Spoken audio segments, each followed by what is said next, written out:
Good morning, good afternoon, good evening, and welcome to today's Caffeine for the Soul. I was sort of taking a trip down memory lane earlier today, and I was thinking about my mom who died, a few Thanksgivings ago now. But one of the things that was really just great about my mom is she was a huge believer in supporting her children even when she had no idea what they were doing. And so, like as a kid, I was obsessed with American football. And my mom literally went out and got a book called, How to Explain Football to Your Mom. It was actually a very nice environment to grow up in. And, I remember, though, that she really didn't understand what I did. And it was so outside of her world. She was a professor of organic chemistry. She's going to be the next Marie Curie and, first as an actor and then as a spiritual teacher. Like those things did not compute to her. And I remember sort of wanting to impress her when my career started taking off. And I called her because I just gotten a gig. And I said, Mom, you'll never guess what happened.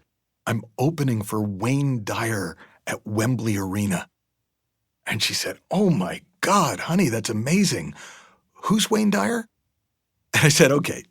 So it would be like if I was a rock band and I was being asked to open for the Rolling Stones.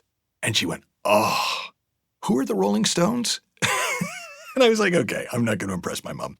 But it didn't matter because she was genuinely interested. And I remember she used to listen to my radio show most weeks. And I remember her calling me after a show that I thought was really good. Like I probably talked to 6 or 7 people and everyone's lives seemed to change and it was funny and it was fun.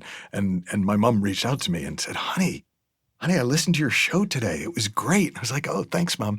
She said, what is it that you actually do? And I just thought that was such a great question. And it's a question that I've in many ways been trying to answer my entire career. And the answer that feels the most meaningful to me at this stage of my career is I'm a teacher of presence. Not presence like stage presence or charisma. Not presence as in mindfulness. But an awareness of the presence that we are and the impact of living life and recognizing yourself as presence. The poet William Blake said, I see through my eyes, not with them. To me, that was a description of presence. And one of my favorite descriptions of presence comes from a book called Practicing the Presence by Joel Goldsmith. And I will just, heads up you that there's some very religious sounding language in here. If you can get past that, or you might not have a problem with that at all, and just listen behind the words, and then I'll talk about it a bit more, you'll get more of a sense of what this presence is. So here's what he said. There is a spirit in man. There actually is a spirit, the spirit of God in man. No man is devoid of it, but most of us are as unaware of it as we are the blood coursing through our bodies. God is with us. God's presence fills all space. The Spirit of God dwells in us. But how many people have felt that presence? It is talked about, prayed about, theorized about, and sermonized about, but it is not experienced. It is the conscious awareness, the actual feeling or realization of the presence, which is necessary. In most religious teachings, we are told that the Spirit of God is everywhere, but that is not true. The Spirit of the Lord is present only where it is realized. Unless we feel the actual presence of God, then as far as we are concerned, we do not have this Spirit. It is a case of rolling up the window shades, or it is like saying that electricity is everywhere. That is true.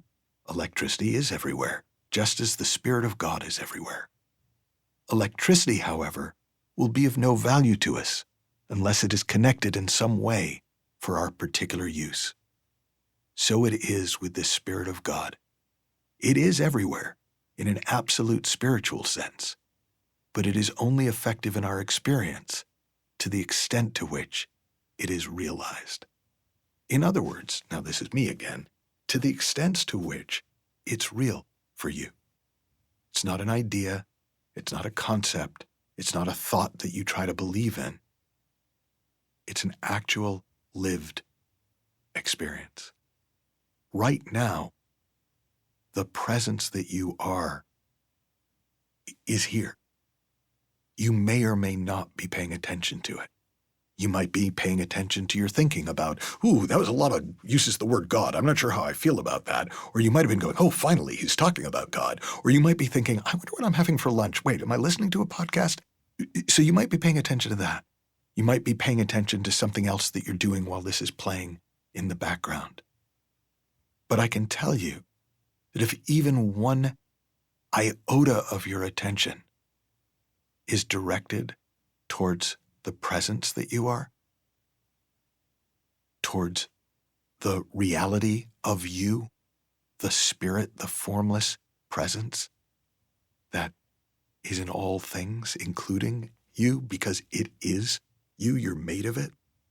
Like a wave is made of the ocean. It's not separate from the ocean, even though it looks like an individual wave. It changes everything. My friend Robert Holden has one of my favorite quotes. He said in one of his books, if it feels like there's something missing in your life, it's probably you. But it's you, the reality of you. You, the presence that you are. Not your idea of self, not your image of self, not all the things that you identify with. But what's left after you let all that thinking go? What's there before you think about who you are? My favorite quote at the moment, it's been my favorite quote for a few years, from the Scottish mystic Sid Banks: if you drop your ego, your image of self-importance, and just be you, whoever that is, you'll find the secret to heaven here on earth. You'll discover that you're not who you think you are. You're something nicer, far better, really nice. And if I was going to put a word to that, it would be presence. And if I were to say that I had a practice, and I don't have a practice in the formal sense of between the hours of 6 a.m. and 7 a.m., I do this. But for me, the closest thing I have to a practice just comes from recognizing how beautiful life is when I'm here, when the presence I am is present, when I am present to presence. And I invite you to explore that for yourself. And I invite you to, as you listen to these podcasts over time, as you read the blogs, if you read the blogs, notice that underlying theme and just see, can you sense that feeling in you? Are you here? Are you here? And when you're here, everything works out exactly as it should.